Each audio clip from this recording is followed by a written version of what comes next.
శ్రీమతే నమః. ఈ మధ్య సామాజిక మాధ్యమంలో ఈ కుబేర కుంకుమ అని చెప్పి అంటున్నారు కదా, దాని గురించి చెప్పండి. నిజంగా కుబేర కుంకుమ ఇంట్లో పెట్టుకుంటే మనకి ఏవైనా ఐశ్వర్యం వస్తుందా అని అడుగుతున్నారు. అసలు ఈ కుబేర కుంకుమ అనేది ఎక్కడ ఎక్కువగా ఉంటుంది అంటే తమిళనాడులో అన్నమాట. ఈ సంప్రదాయం తమిళనాడులో ఉంది. పచ్చై అమ్మన్ అమ్మవారి ఆలయాల్లో ఈ పచ్చటి కుంకుమతో అమ్మవారికి అర్చన చేస్తారు. మనం ఇటువైపు కుంకుమ శ్రీచూర్ణంతో ఎలా అయితే అర్చన చేస్తూ ఉంటామో అలా అన్నమాట. స్థల పురాణం కూడా ఏంటంటే అమ్మవారికి స్వామివారి మీద కోపం వస్తుంది. అలా అమ్మవారు ఏం చేస్తారంటే భూలోకం వచ్చేసి మళ్ళీ పరమేశ్వరుడికి అభిషేకం చేయాలి అని అనుకుంటారు. అలా భూలోకానికి వచ్చిన అమ్మవారికి అభిషేకం చేయటానికి నీళ్లు దొరకవు. నీళ్లు దొరకకపోతే ఏం చేస్తారు అంటే ఈ మురుగన్ని అలాగే వినాయకుడిని నీళ్లు పట్టుకురమని చెప్పి చెప్తారు. వాళ్ళు వెళ్ళారు నీళ్లు తీసుకురావడానికి, కానీ ఆలస్యం అవుతుందన్నమాట. ఈ లోపే అభిషేకానికి సమయం మించిపోతుందని అమ్మవారు అక్కడే తీర్థాన్ని సృష్టించి ఆ నీటితో అభిషేకం చేస్తారు. అలాగే అమ్మవారు అరటి తోటలో కూర్చుని తపస్సు చేయటము, అరటి ఆకుల మీద తపస్సు చేయటము, అరటి పందిరిలో తపస్సు చేయటము, ఇలా అమ్మవారు ఈ పచ్చటి ప్రకృతిలోనే తపస్సు చేయటం వల్ల అక్కడ అమ్మవారి ఆలయంలో ఈ పచ్చటి కుంకుమతో అర్చన చేస్తారని, అంతేకాకుండా ఈ అమ్మవారు ఎవరికో ఒకరికి కల్లో కనిపించి నేను ఫలానా చోట ఉన్నాను, బయటికి తీసి నిత్య ధూప దీప నైవేద్యాలు సమర్పించండి అని చెప్పి చెప్పారట. అలా కలలో కనిపించినప్పుడు ఎవరికైతే కల్లో కనిపించారో అతను అమ్మవారు చెప్పినట్లుగానే అక్కడ తవ్వితే పచ్చటి అమ్మవారి యొక్క మూర్తి లభించిందట. బహుశా అది మరకత అమ్మవారి విగ్రహం అయి ఉంటుంది. ఆ విగ్రహాన్ని అక్కడ ప్రతిష్ఠించి అమ్మవారికి నిత్య ధూప దీప నైవేద్యాలతో పాటు అక్కడ అమ్మవారికి అర్చన ఈ పచ్చటి కుంకుమతో చేస్తారనమాట. అప్పటి నుంచి అమ్మవారికి ఏమో ఈ పచ్చటి రంగుతోటి అర్చన చేస్తే విశేషమైన ఫలితం ఉంటుందని, అలానే నెగిటివ్ ఎనర్జీ ఏదైనా ఉంటే అది పోతుందని, ఐశ్వర్యం సిద్ధిస్తుందని ఇలా చెప్పుకుంటూ ఈ పచ్చటి కుంకుమకే ఏం చెప్తారు అంటే కుబేర కుంకుమ అంటారనమాట. కుబేరుడు కూడా ఐశ్వర్యాన్ని ఇస్తాడు అని చెప్పి చెప్తారు కదా, అందుకని ఈ పచ్చటి కుంకుమకేమో కుబేర కుంకుమ అని చెప్పారు. ఈ పచ్చై అమ్మన్ అమ్మవారి ఆలయం మనకి అరుణాచలంలో కూడా కనిపిస్తుంది కదా, అది మనం తర్వాత చెప్పుకుందాం ఆ క్షేత్ర మాహాత్మ్యం. అయితే ఈ కుబేర కుంకుమకున్న ప్రాశస్త్యం అదనమాట. అక్కడ అమ్మవారికి ఏదైతే అర్చన చేస్తారో ఆ కుంకుమని ప్రసాదంగా ఇచ్చినప్పుడు ఆ కుంకుమని పెట్టుకుంటారు, లేదు అంటే ఆ కుంకుమని తీసుకొచ్చి పూజా మందిరంలో పెట్టుకుంటారు అంతే. ఈ ఆన్లైన్ లో కుబేర కుంకుమ అని చెప్పి అమ్ముతూ ఉంటారు కదా, అది మాత్రం మనం కొనకూడదు. ఎందుకంటే అమ్మవారికి అర్చన చేసిన దానికి విశేషమైన ఫలితం ఉంటుంది. ఈ ఆన్లైన్లోను ఆ షాపుల్లోను ఈ షాపుల్లోనూ అమ్ముతున్న ఈ కుంకుమ అంత శక్తి ఉండదు కదా చెప్పండి. ఏదైనా మనం తిన్న ఆహారమైనా మనం ఏ పని చేసినా అమ్మవారికి సమర్పణ చేసి దాన్ని తీసుకుంటే అది ప్రసాదంగా మారుతుంది.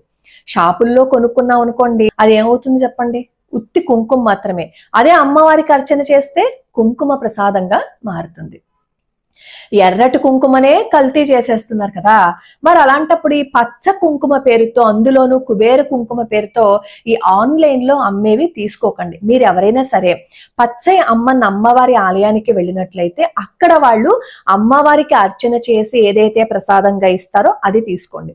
అలానే ఈ పచ్చై అమ్మన్ అమ్మవారి ఆలయంలో కూడా ప్రాంగణంలో కుంకుమ అమ్ముతారు, చేతికి కట్టుకునే తాళ్ళు అమ్ముతారు, ఫొటోస్ కూడా అమ్ముతారు.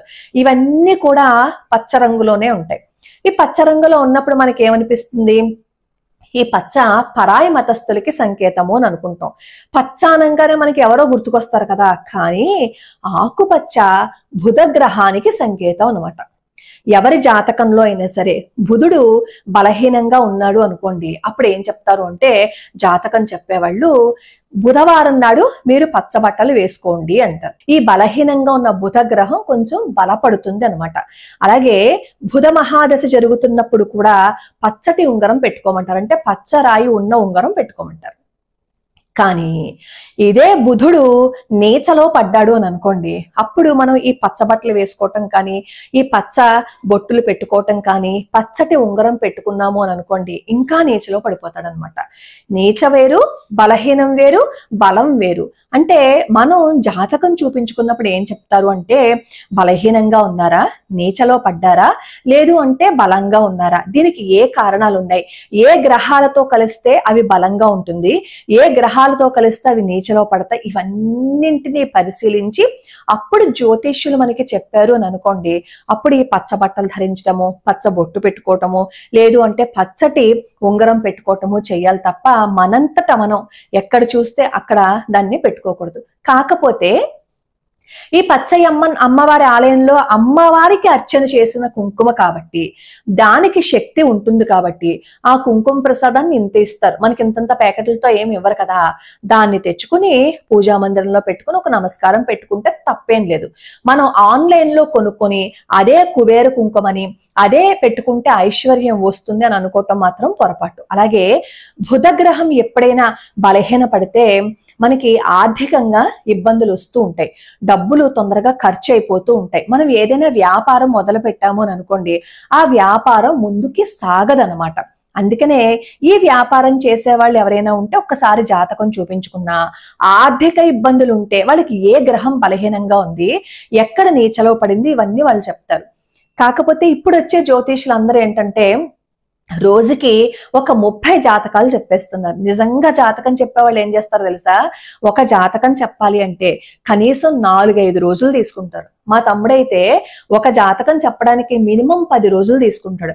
ఏదో ఎవరో ఇచ్చిన జాతకాన్ని తీసేసుకుని చెప్పడం కాదు, టైము, ప్లేస్ ఆఫ్ బర్త్ ఇవన్నీ తీసుకుంటాడు అంతే. ఎవరో వేసిన జాతక చక్రాన్ని తీసుకోవడం మా తమ్ముడైతే, ఆ date of birth, place of birth తీసుకుని నాన్నగారు తమ్ముడు కలిసి అప్పుడు దాని మీద ఎక్కువగా కాన్సన్ట్రేషన్ పెట్టి జాతకం చెప్తూ ఉంటారు అనమాట. అలా ఒక నెలకి 3-2 జాతకాలు చెప్తారు వాళ్ళు. అందుకే నేను ఎప్పుడు కూడా జాతకం చెప్పే వాళ్ళు ఎవరున్నారు అని అడిగితే మా వాళ్ళ గురించి చెప్పను, ఎందుకంటే వాళ్ళకి ఎక్కువగా ప్రెషర్ అయిపోతూ ఉంటుంది. ఈ జాతకం చెప్పించుకునే వాళ్ళు కూడా గబగబా చెప్పమంటారు, అలా గబగబా చెప్పే అలవాటు వీళ్ళకి లేదు కాబట్టి నేను వీళ్ళ గురించి చెప్పలేదు. ఇప్పుడు నేను ఈ బుధ గ్రహానికి సంబంధించిన విషయాలు కూడా నాకు నాన్నగారు చెప్పారనమాట, అందుకే నేను ఇవన్నీ మీ ముందు ఉంచాను. మనం ఏదైనా ఆన్లైన్ లో చూసి దాన్ని ఎప్పుడు మనం పాటించకూడదు, దాని వెనకాల నిజం ఎంత ఉంది, అసలు దాని ఆరిజిన్ ఏంటి, ఇవన్నీ తెలుసుకుని కనుక మనం చేసాము అని అనుకోండి, ఏ పనైనా దేనికైనా సార్థకత అనేది ఉంటుంది. కాబట్టి ఒకసారి భగవంతుడితో లింకప్ అయి ఉన్న ఏ పనైనా మనం చేయొచ్చు, కానీ ఆన్లైన్ లో ఉన్నవి చూసి మనం పూజా మందిరంలో పెట్టుకోవటము, అలాగే నుదుటికి బొట్టు పెట్టుకోవటము చేయకండి. మనం ఎప్పుడు ఎర్రటి బొట్టునే ధరించాలి, నల్లటి బొట్టు కూడా పెట్టుకోవద్దు అంటారు. నల్లబొట్టు కూడా రాహువుకి శనేశ్వరుడికి సంబంధించినవన్నమాట. అక్కడ కూడా అంతే, నల్ల బట్టలు ఎవరైనా వేసుకున్నారు అని అనుకోండి, అక్కడ కూడా బలము, బలహీనత, నీచము ఇవన్నీ ఉంటాయి. దాన్ని బట్టే కొంతమంది అంటారు చూసారా, మేము నల్ల బట్టలు వేసుకున్నాం కానీ మాకు చాలా మంచి జరిగింది అని. అలాగే కొంతమంది చెప్తారు, నేను ఎప్పుడు నల్ల బట్టలు వేసుకున్నా నెగిటివిటీ అనేది వస్తుంది అని చెప్తారు కదా. ఈ నల్ల బట్టల గురించి, ఈ నల్ల బొట్టు గురించి కూడా మనం పూర్తి వివరాలు త్వరలో తెలుసుకుందాం. ఈ కుబేర కుంకుమ గురించి మీ అందరికీ అన్ని సందేహాలు తీరిపోయి ఉంటాయి కదా. ఇది పరాయ మతస్థులు, ఇది కాదు, బుధ గ్రహానికి సంబంధించింది. అది కూడా దేవుడికి అర్చన చేసిందైతే మీరు పెట్టుకోవచ్చు తప్ప షాపుల్లో కొని పెట్టుకోకండి. లోకా సమస్త సుఖినో భవంతు, సర్వే జనా సుఖినో భవంతు.